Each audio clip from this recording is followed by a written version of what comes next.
If you look across the British landscape, you'll find this monumental earthwork. It's a massive scar, a ditch and a bank that has had historians scratching their heads for centuries. It's called Wansdyke. And for a really long time, we thought we had its story figured out. But, well, new technology is making us ask a pretty radical question. Was Wansdyke a giant wall, built to keep enemies out? Or was it something else entirely, something thousands of years older? Okay, let's get into this mystery.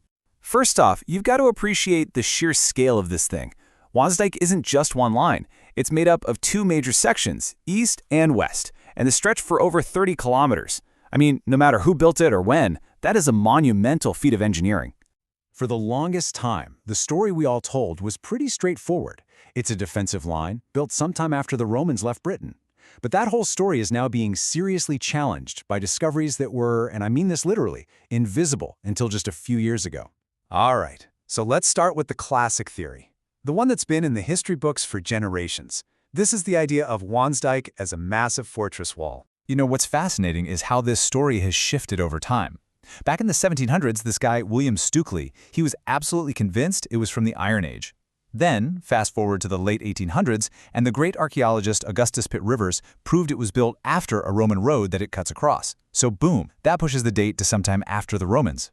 And now, just in the last few years, we've got these incredible new scientific tests using something called optically stimulated luminescence that give us a much tighter date range, somewhere between 650 and 750 CE. So what does that 650 to 750 date actually mean? Well, it drops Wansdyke right into the middle of a massive power struggle between two rival Anglo-Saxon kingdoms. You had Wessex in the south and Mercia in the north, and they were constantly at each other's throats. From this point of view, Wansdyke was a line in the sand, a hard political frontier built to mark a border and, keep the other guys out. But hold on. What if that entire timeline is just wrong? There's this radical alternative theory pushed forward by a researcher named Robert John Langdon that argues these dikes aren't just hundreds, but thousands of years older. And they weren't built for war, but for something completely different. The absolute key to this new way of thinking is a technology called LiDAR. Basically, it lets archaeologists use lasers to create these incredibly detailed 3D maps of the ground. It's like having X-ray vision for the landscape. You can digitally peel back all the trees, all the soil, and see the true shape of the ground underneath, revealing things that have been totally hidden for millennia. It's a game changer. Now, for this new theory to make sense, you also have to picture a totally different ancient Britain. This comes from something called the post-glacial flooding hypothesis.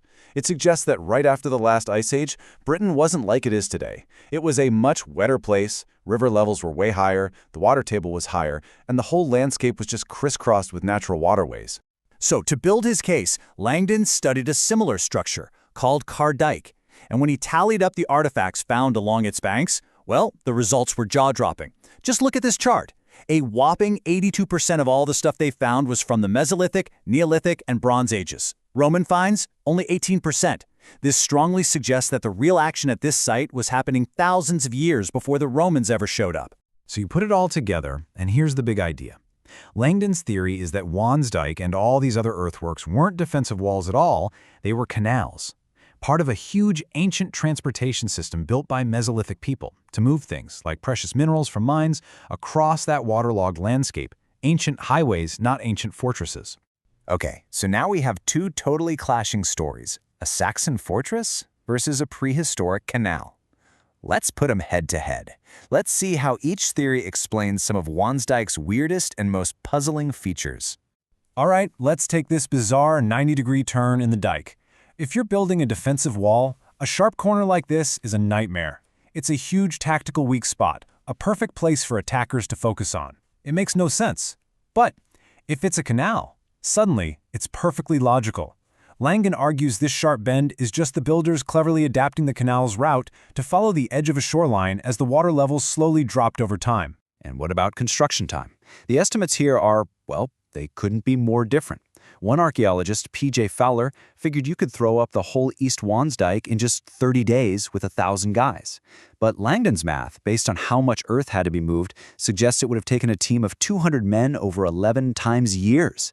We're talking about two totally different concepts of building, a frantic rush job versus a massive, long-term project built in stages. Then there's the path itself. People have described it as wibbly-wobbly because it often ignores the high ground, the most logical place for a defensive wall, and dips down into valleys. It's just weird for a fortress. But this is where that LiDAR tech comes back in, and it is so cool. It reveals the path is actually following the locations of old, dried-up riverbeds, paleochannels, and natural springs. Now, for a canal, that is brilliant engineering. It's a built-in way to keep your channel filled with water. And this is where the stats from Car Dyke just get wild. Okay, look at this.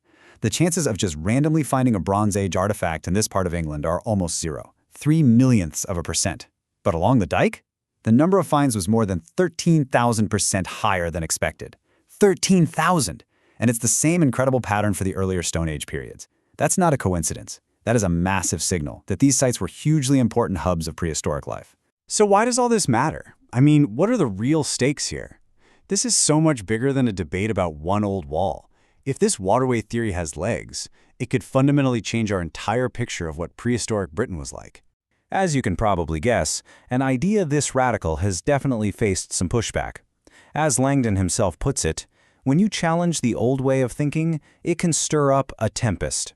His work was even called pseudoscience by some in the academic world, which just goes to show you how tough it can be to get a new idea heard when it goes against the consensus. And this really gets to the heart of the controversy. This theory asks us to completely rethink who these prehistoric people were. They weren't just, primitive, isolated tribes running around. They were sophisticated, coordinated engineers who understood things like hydrology and were capable of building massive island-wide infrastructure projects. So maybe the answer isn't either or. Maybe it's all of the above. Perhaps the fortress theory isn't totally wrong. It's just the final chapter in a much, much longer story. Think about it. A structure can have layers of history. First, it's built as a canal network by prehistoric people. Thousands of years later, the Romans show up, find this useful infrastructure, and maybe build their roads on the banks. Then, centuries after that, the Saxons used these same, now ancient earthworks as a convenient boundary line. One structure with multiple lives. And here's the real kicker. This isn't just about Wansdyke. It's not an isolated case. Thanks to LiDAR, archaeologists are now identifying over 1,500 of these similar earthworks all across Britain. This hints at the mind-boggling possibility of a lost, nationwide network, a hidden system of prehistoric highways just waiting to be mapped out. So we're left with this incredible puzzle. Wansdyke could be a Saxon wall, it could be a prehistoric canal, it could be both.